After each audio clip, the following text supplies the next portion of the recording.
Welcome back.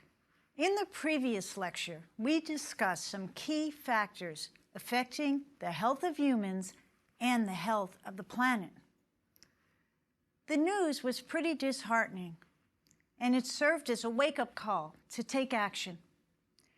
Today's lecture is just about that, taking action. Let's start with the concept to act locally. What can we do today, you and me, to impact not only our own health, but also the health of our planet? Well, you've heard me say this before. One of the first things I want you to think about doing is to buy organic. Over 450 pesticides and herbicides are used on non-organic products. Non-organic products may be irradiated, they have nitrates, and the seeds may even be genetically modified. So whenever possible, buy organic. And there's another reason for this. If we keep using soil over and over and over again, we deplete the soil of its nutrients. But organic farmers do what's called crop rotation, and it gives the soil more time to develop its nutrients again. In the previous lecture, I reminded you about the Environmental Working Group. They have those fruits and vegetables that we really need to buy organic. Remember, we called it the dirty dozen. Things like peaches, apples, sweet bell peppers, celery, nectarines, strawberries, cherries, pears, and grapes, and there are more. Those are the ones I really want you to focus on buying organic. Some of the thicker skinned products like onions and mangoes and pineapple, it makes kind of sense. We can eat those non-organic. But also, quite frankly, we want to support our organic farmers. That's an added advantage. A 2006 study revealed detectable metabolites of organophosphate pesticide residues in children eating a conventional diet.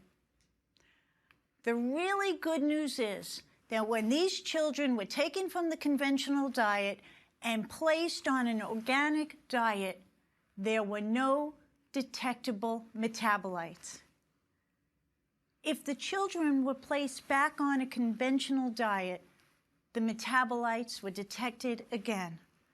So this is one quick solution, a choice that we could all make to choose organic. In addition to buying organic whenever possible, do your best to avoid eating meat and dairy. You have heard me say this over and over again. In the first place, these foods are really high in saturated fat. We already said that this saturated fat contributes to heart disease, to inflammation. But, as we discussed in our last lecture, the industrialized production of livestock also leads to increased greenhouse gas emissions. So if we eat less meat and less dairy, it is actually improving our carbon footprint. We are polluting less, and that's a great thing.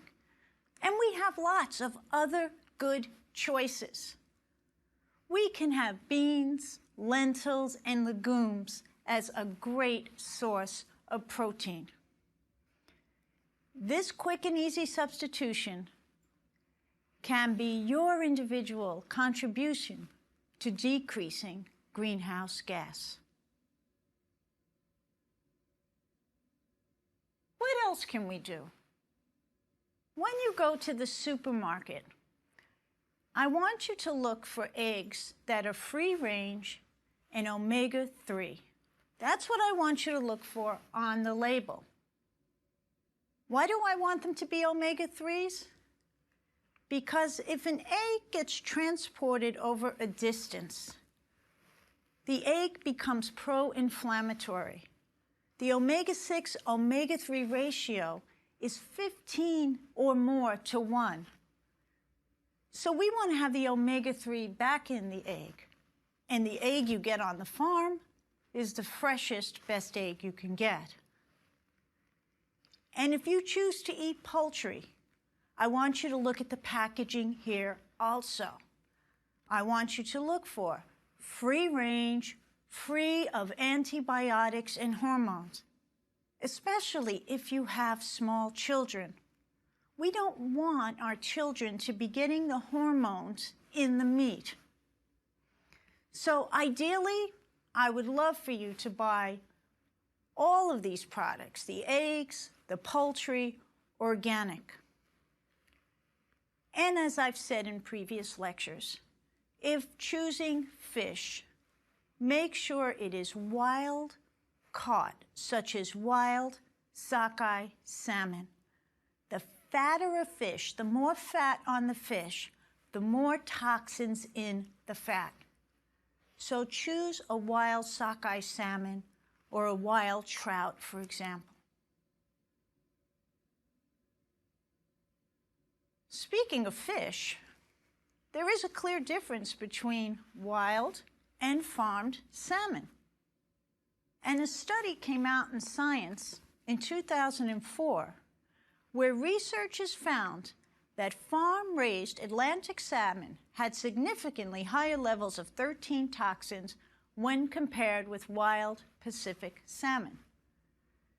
What was interesting about this study is the same study also measured toxin levels in the salmon chow. This is what was fed to the salmon, a mixture of ground-up fish and oil, which was fed to the farm-raised salmon. They found a strong correlation between the toxicities of the chow and the salmon. Well, this makes total sense.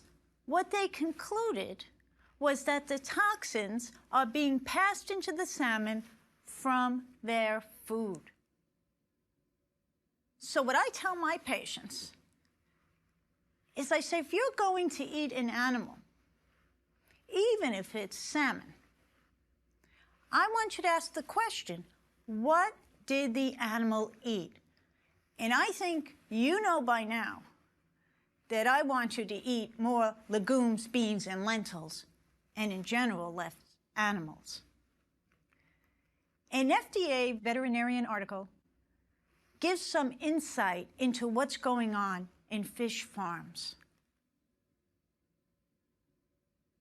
They said that fish farms use chemicals as disinfectants to kill bacteria. They use herbicides to prevent the overgrowth of vegetation in the ponds, vaccines to fight certain diseases, and drugs usually combined in the feed to treat diseases and parasites. That's pretty scary stuff. And doesn't this remind us of what we talked about in the previous lecture, adding the antibiotics to the cow's food and the use of antibiotics in the agricultural industry?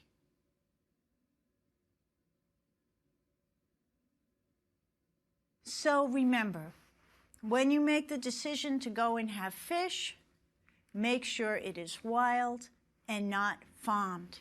And the sockeye, if you have salmon, is a good choice because the sockeye eats algae.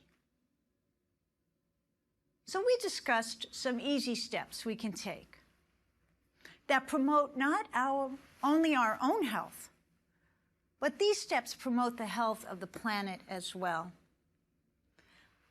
Now let's take a look at a few more easy suggestions that can really make a big difference. And before I go there, you know that I want you to be a vegan because that's the best food you can eat for the planet. And I bet a lot of you are saying, oh no, Dr. G, don't do it. Remember when we talked about BPA, which is in the plastic bottles? Well, I want you to start figuring out where in your bottles is there BPA. So flip your bottles over, look underneath, and if you see recycle number 7 on the bottom, that bottle has BPA. But not everyone labels the bottles. So remember, most aluminum cans are lined with BPA. So whenever possible, I want you to filter your water, remember that, and select stainless steel canisters. I want you not to put your hot foods in plastic, because if you put a hot food in a plastic container, the toxins from the plastic will go into the food. So stay away from hot foods in plastic, use glass, use porcelain, put your water in stainless steel containers. And one last thing, do not microwave plastic. Again, for the same reason. When you microwave the plastic, the toxins from the plastic get into the food. There's another issue with plastic. It's not just the BPA in the bottles. Those plastic bottles are ending up in the water. And of course, the environmental impact of plastic goes way beyond BPA. Let's take a look at this.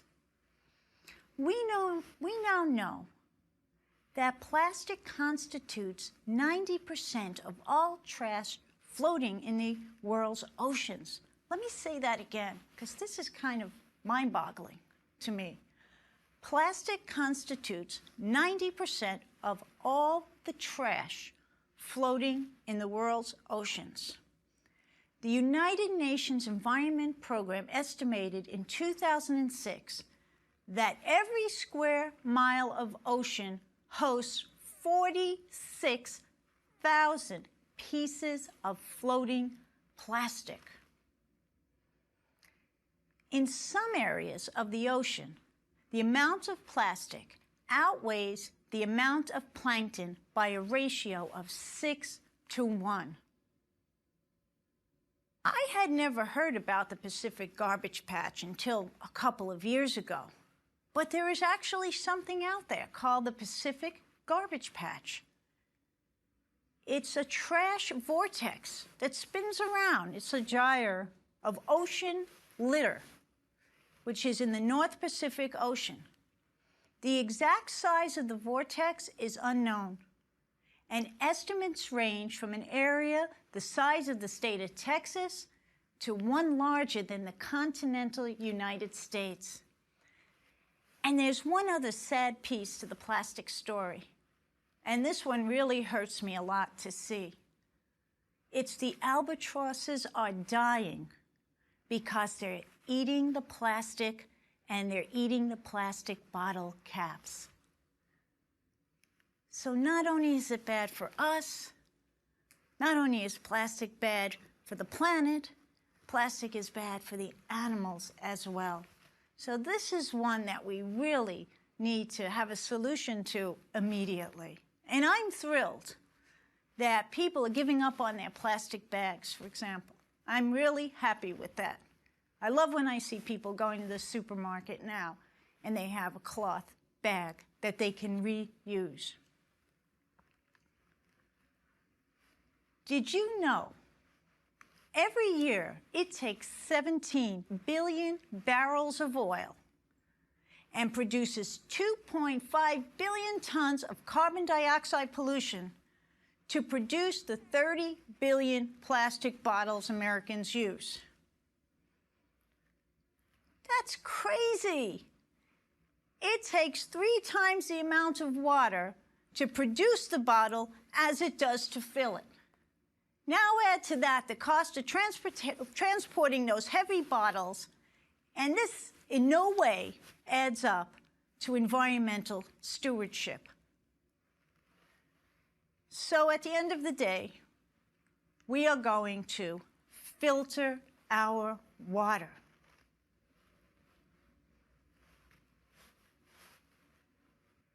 I was at the airport a couple of weeks ago, and a guy went and bought a bottle of water.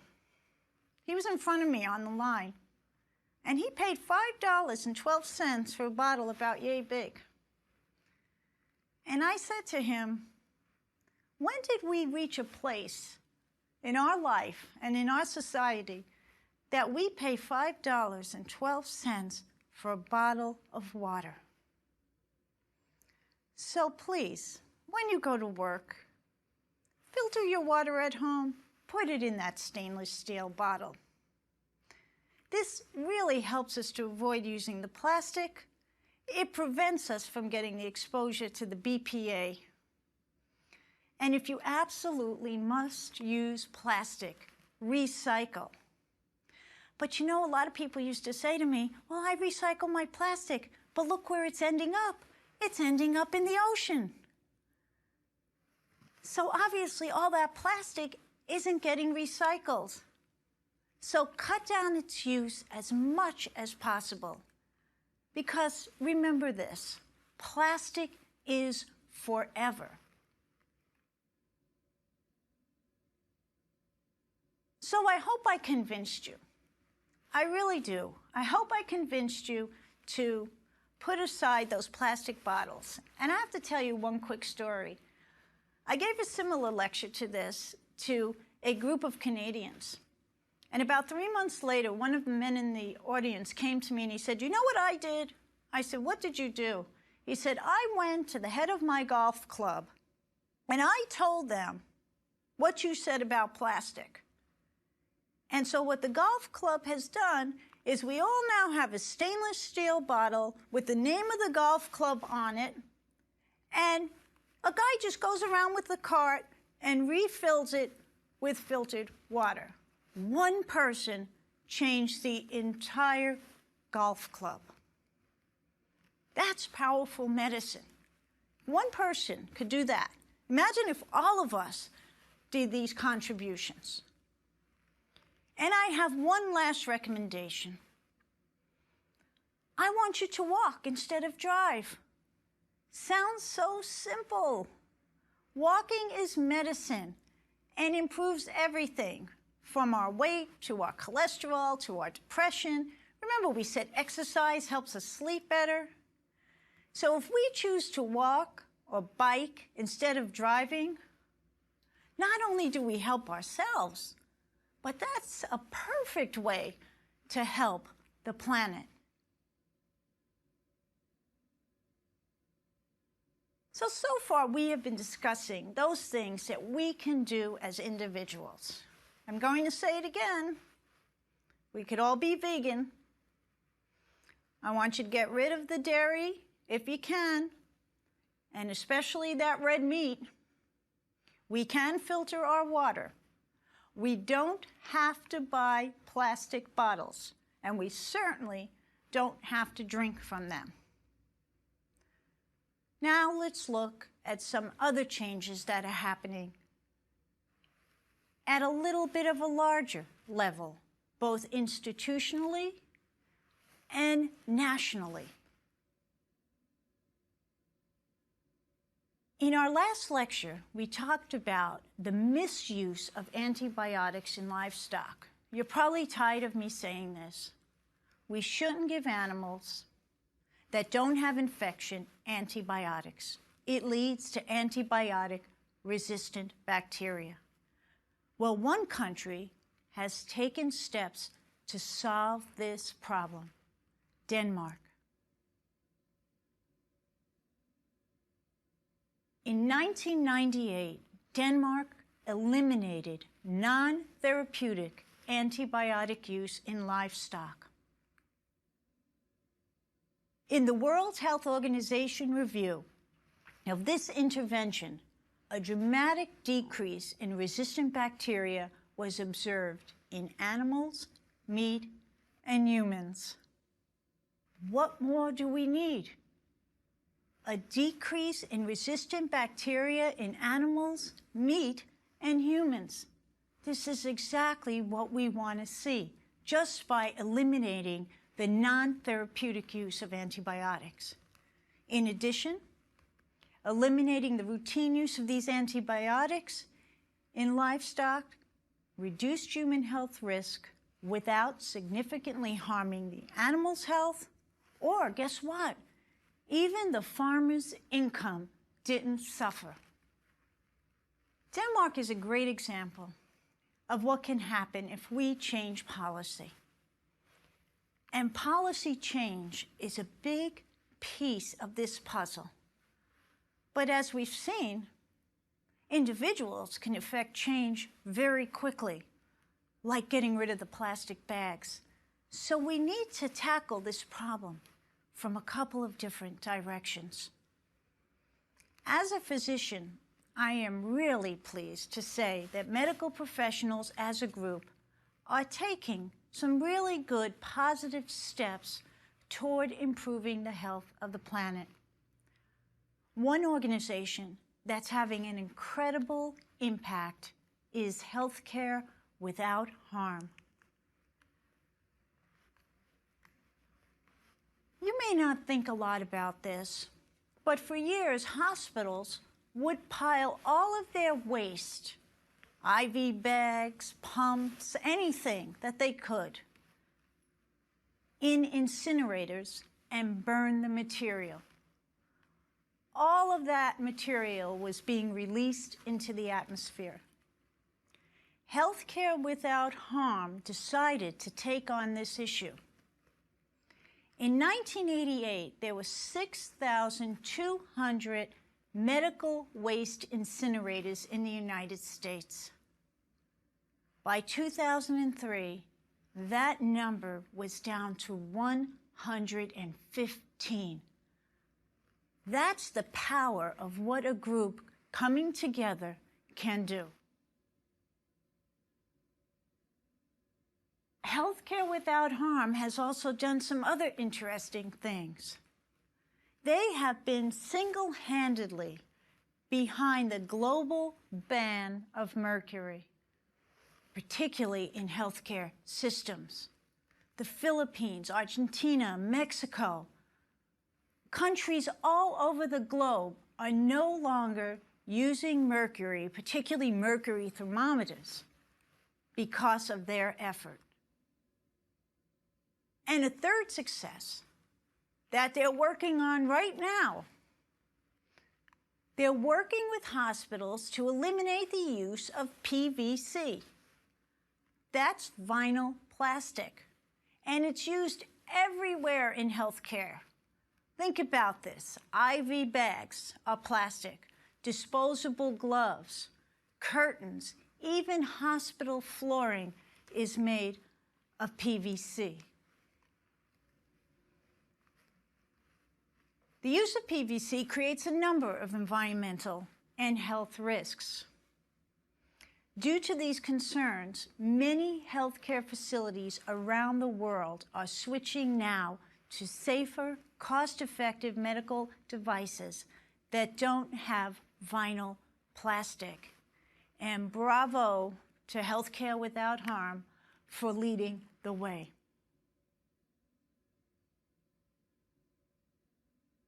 So the partnership between hospitals and Healthcare Without Harm is really making a difference. And another positive development is the Healthy Food in Healthcare initiative.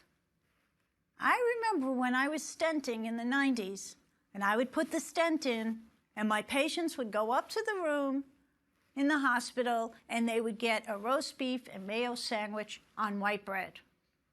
3 great food groups for someone with heart disease. But today, more than 350 hospitals have pledged to supply healthy and sustainable food to their patients and employees. Hospitals are making a commitment to use antibiotic-free meat and poultry. They are making a commitment to use milk that is free of bovine growth hormone. Whenever possible, they are trying to get foods that are certified organic, They are even trying to get coffee, for example, that's fair trade. This is incredible. And they're filtering their water. And I was thrilled when Scripps decided to put in a water filtering system. Not only is the water better, but we no longer have those big plastic bottles sitting around anymore.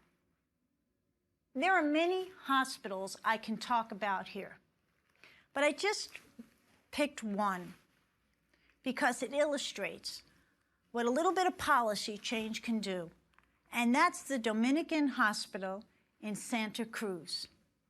Since 2005, patient menus have been completely redesigned. They are intentionally making more healthy recipes. Let me tell you what one of their recipes is. Thai basil tofu and spinach. If that tofu's organic, that's a perfect food. Roasted garlic and tomato soup. They have quinoa, a wonderful grain, on the menu. This, to me, is going to transform everything. I always wondered why we served bad food in hospitals. And I remember once my aunt said to me, I got eggs when I was in the hospital, so I assumed they were good for me. So what people get in the hospital, they do think is good for them. And this is setting a new, wonderful message. So the menus at Dominican are frequently vegetarian or vegan. There's always an option. There's one other fun thing happening at the Dominican Hospital in Santa Cruz. The hospital chef cooks with produce from the hospital's garden. That's great. That's perfect. That produce doesn't have to travel anywhere. It goes from the earth to the plate. So local produce means less pollution. And those things that he's not growing, he's sourcing from the surrounding farms. And this has the added benefit of supporting the local community. Dominican also has a very large compost program. So they're recycling in an environmentally friendly way. And I have to share one hospital that's not in the United States. So we have our United States sample. This is the Changi General Hospital in Singapore. This, to me, was really insightful. This hospital grows hydroponic plants on the rooftop, which provide food for the hospital. But what also happens is these plants help to absorb the heat, making naturally ventilated wards much more cooler. That is incredibly insightful. They grow lots of different fruits and vegetables, but one year they produced 190 kilograms of cherry tomatoes. And this is a concept that is really beginning to take hold. It's called green roofing. So I like to think about it this way. If we take something from the earth, if we take a piece of the earth, especially if we're going to build on it, we have to put it up on the roof. And that's what we're seeing happening in many places around the world. So clearly the healthcare community is doing something that you can tell I'm excited about. Hospitals are finally making a shift from being illness-focused to actually places of health. Remember we said in the beginning, the key is to get to the underlying cause of medical problems? Well, these choices are getting to the underlying cause because they're choices that are healthy for people and also healthy for the planet.